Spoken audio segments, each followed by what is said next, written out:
What's up, guys? All Blade back with another comic books pickup. This week I have The Flash #1, issue 1 of the 52 reboot. This is good. This one's good, actually. I would recommend this one. A lot of twists. In one issue, there was 2 twists that I was not expecting. It was very, very interesting. The Flash meets up with this old friend of his. I'm not sure. I'd never read The Flash before, so I'm not sure who this guy is and what Flash's background is. I don't remember his real name. I can't remember. But then there's another even bigger twist that you just go like, what the fuck, at the end.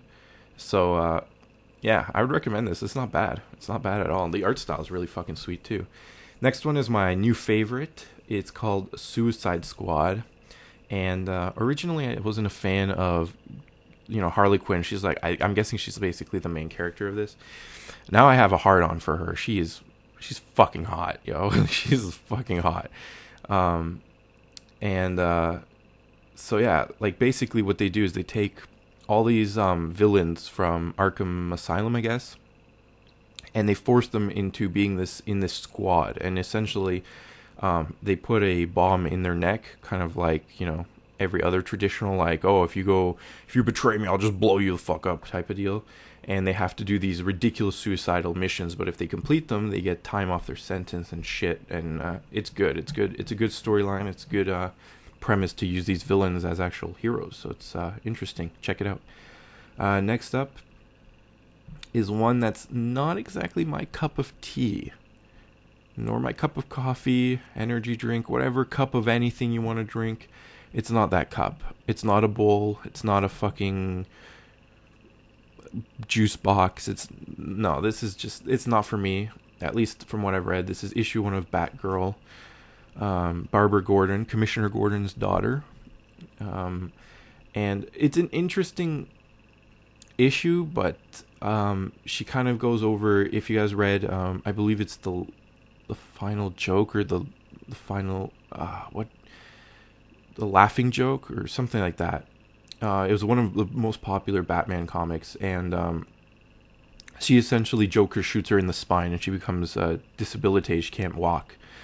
And then she kind of goes through an emotional moment where she has to, where she kind of freezes and ends up, I don't remember, she almost gets killed, or she almost fucks everything up and gets people killed because she freezes, because she remembers that moment as someone does something. I'm not going to give it away if you guys want to read it. It's not that bad, but it's not for me. And this is issue 2, and I haven't read this one yet either.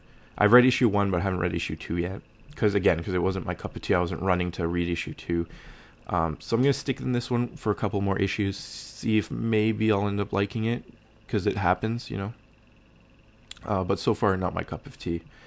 Next up is Green Lantern issue 2.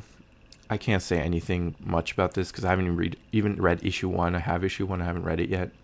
But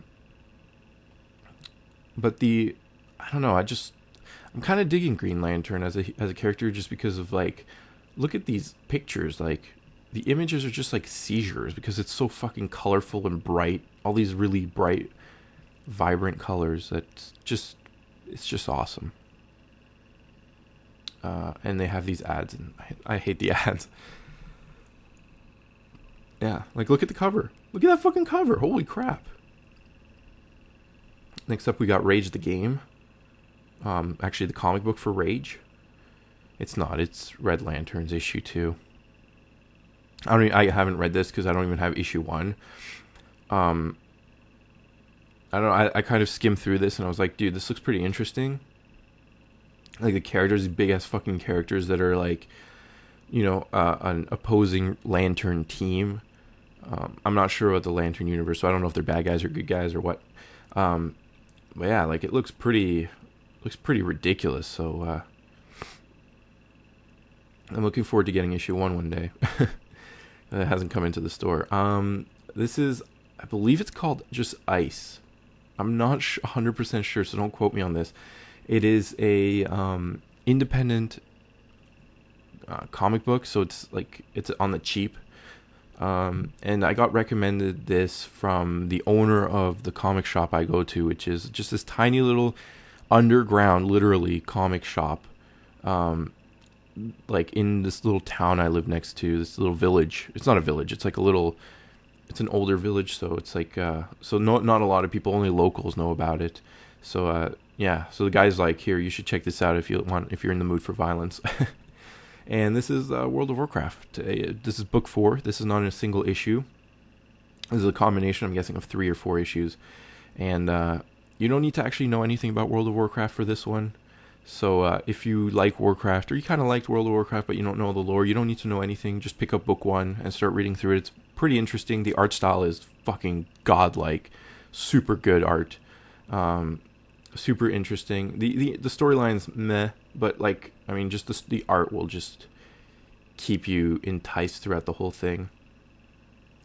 Anyways, guys, I've been Hollowblade, and I'll catch you next week with more comic book pickups. Hopefully next week will be cheaper, because this week is kind of expensive. Anyways, peace. Next time.